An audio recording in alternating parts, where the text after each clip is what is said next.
Danette in Hinesville, Georgia. You are on the air with Senator Sanders. Hi, Tom. Hi, Senator Sanders.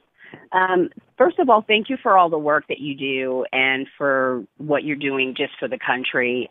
Speaking truth to power, I really appreciate it. My question, or actually it's more of a comment, and I can ask it in the form of a question.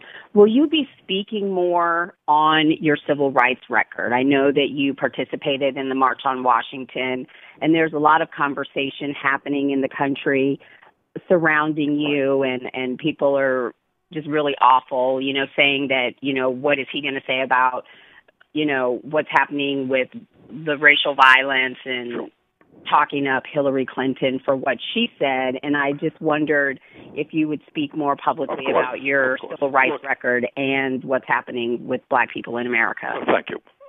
Jenna, thanks very much for the question. And let me start off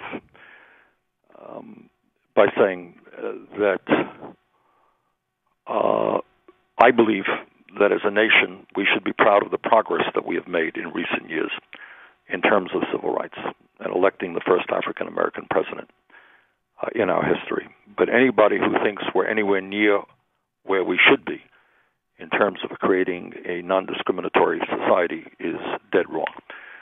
And the issues out there, I think, that we all have seen is whether it is Ferguson or whether it is Baltimore or whether it is tragically in South Carolina, issues of blatant racism, of police brutality, of issues of all over this country where young African Americans are walking down the street and they're being harassed by police officers. That has got to end.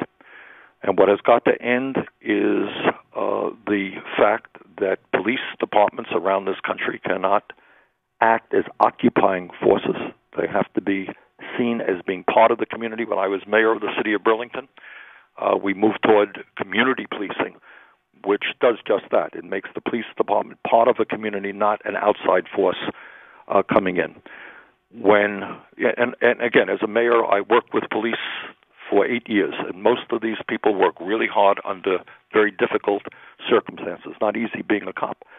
But when a police officer breaks the law, when young black people are beaten up or sometimes killed, that is clearly unacceptable, and police officers who commit these crimes must be punished. Furthermore, as I mentioned earlier, when we talk about civil rights, we also have got to understand that poverty and incarceration rates among the African American community is at levels which are almost incomprehensible. There is a debate exactly about the statistics, Jeanette, but the guess is that today, if we do not change things, the likelihood is that an African American male baby born today stands a 1 in 3 or 1 in 4 chance of ending up in jail, and that half of young African Americans will be at some point or another in their lives arrested. Now, what that tells me is that when real unemployment for young African Americans is over 50%, that maybe it makes a little bit more sense to start investing in education and jobs rather than in more incarceration and more jails. And I feel very strongly about that. You're seeing just a horrendous attack upon a young generation of people, which is an unbelievable human tragedy. So the fight has got to be to create police departments which are well-trained, which reflect the demographics of their communities. We've got to get military equipment out of cities so that police departments are not looked at as occupying forces. But we've also got to address,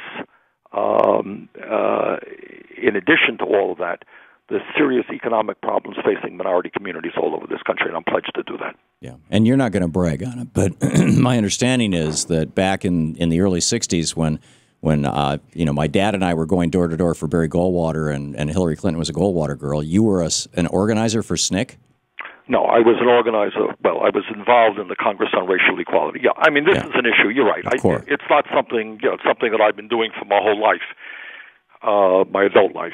When I was in college, I got arrested as part of a civil rights demonstration to end segregation in Chicago schools. I went to the University of Chicago. I was involved in making sure that the University of Chicago at that point did not run segregated housing. So, I've been involved in the civil rights movement for many, many years. But the point here is we can give all the great speeches that we want, but what we need is real action to break down racism in America and to create economic opportunity for all of our people, including young African Americans and young Hispanics. Senator Bernie Sanders.